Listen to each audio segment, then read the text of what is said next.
It is Tuesday, January 30th, and the Splash Zone is back in your life. I am Matt Modi with my 3 favorite NBA player props for tonight. It's a pretty brutal slate. A lot of injury news, a lot of back-to-backs, a lot of guys that don't even have player props posted. So I was only able to find 3 plays that I liked. What I would recommend doing is following me on my Twitter handle that you see on the screen here, because as soon as injury news gets announced, I will be trying to find more plays. So if you follow me on Twitter, I'll post everything on Twitter. But as for this video, as I mentioned, I got 3 for you guys that I really like. Before we can get into today's picks, I got to do a recap from yesterday, which was fine if you just look at the end result. I went 2-2 on my 4 picks. I got 2 right, I got 2 wrong. We end the day up 0.35 units. But in that 2-2 record was a pretty brutally bad beat. I had Trey Jones over 8.5 assists. At the end of the game, he had 9 assists when the game ended. But whatever happened, they checked the scorekeeper was incorrect on one of the assists and they took one away. So FanDuel initially graded it as a win, but ended up being a loss. So could have been a 3-1 day, could have been an awesome day, but it wasn't. We'll still take 2-2 with some profit. That brings our total profit on the entire season. We are up 42.03 units with an ROI of 25.79%. The success has been amazing, even with yesterday's bad luck. Really successful season so far. Let's hope we can keep it going. I would recommend subscribing to my YouTube channel if you are not already. When we go on the next heater, which I'm very confident is going to happen, you're going to want to be along for the ride. So make sure to do that.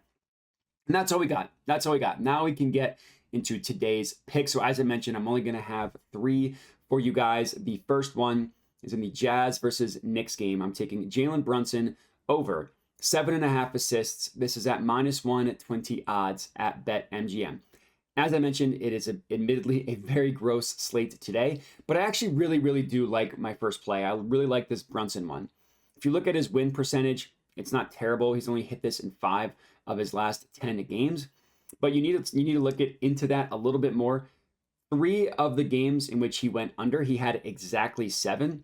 So another way of phrasing that is he has been right around the number we need him to get, hovering around it in 8 of the last 10 games. And in 2 of the games that he missed, he only played 26 minutes because the Knicks were blowing the team out.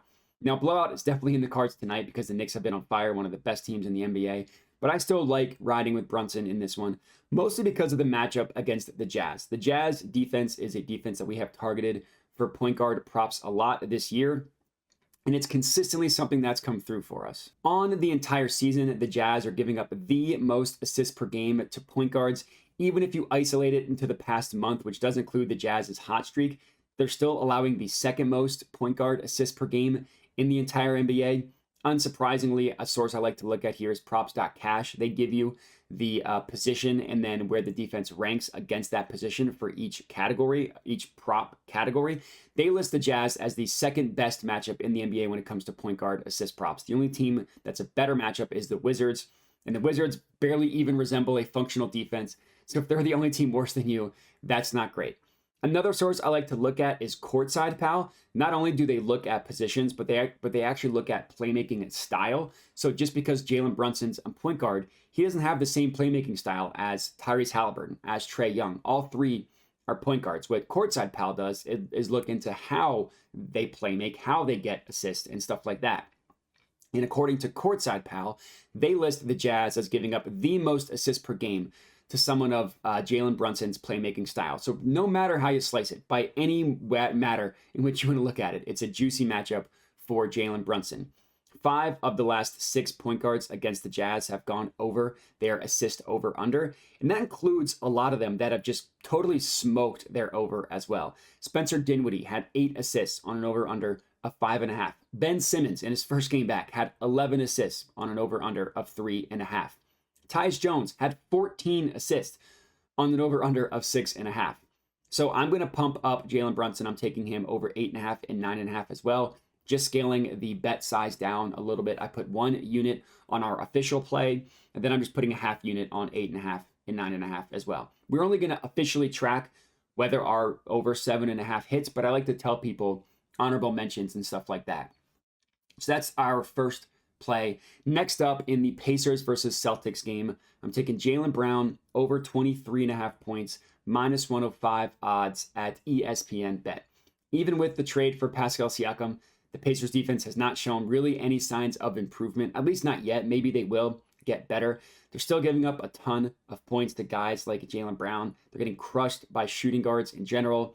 Jaylen Brown's a little bit more of a small forward in terms of how he plays, but still, they're getting killed by these types of guys. Devin Booker just went off for 62 against them as the shooting guard.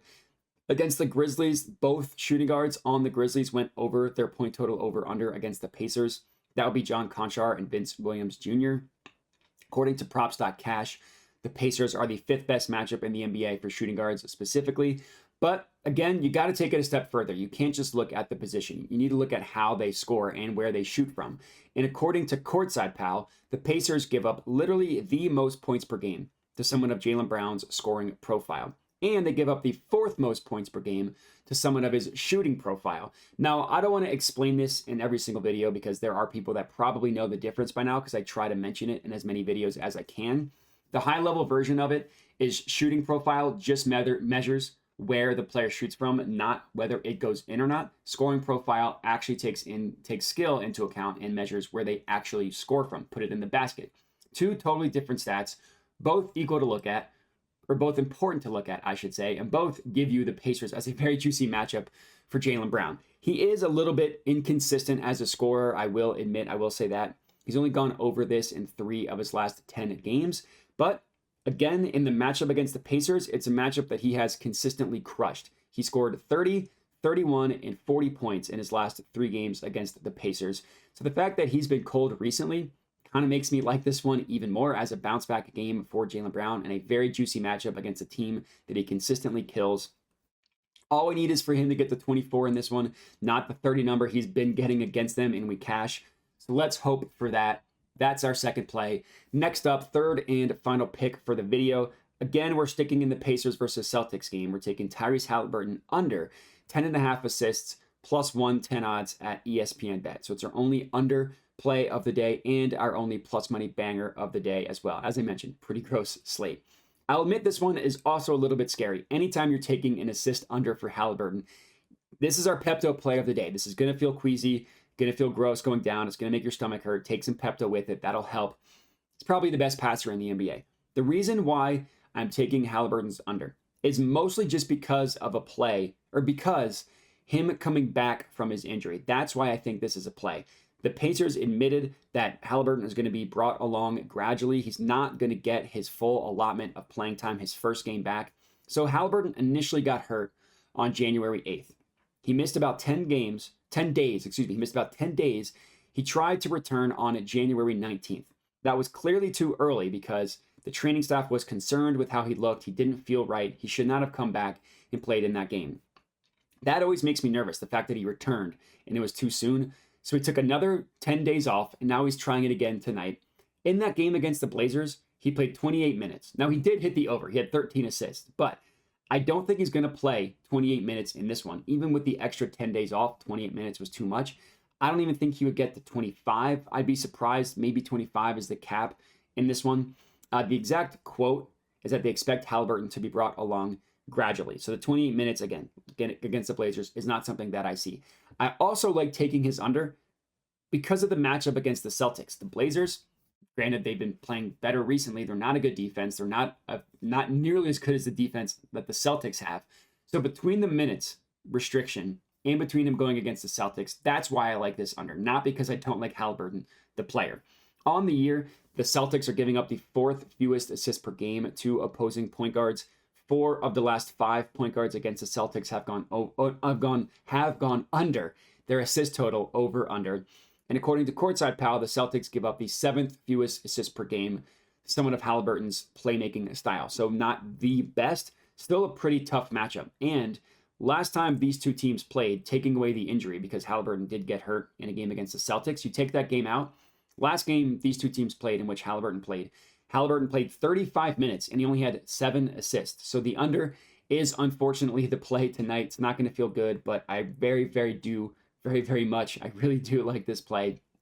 And that's all we got. 3 NBA bangers for you guys to lock in. One thing I will say, if you've stuck around with me till the end of the video, if you like the picks that I give out, but you don't have time to watch YouTube or you just don't feel like it, I do have a Dub Club. It's only $5 a month, but I give out everything that I give out on YouTube for free. I give out for $5 a month on Dub Club.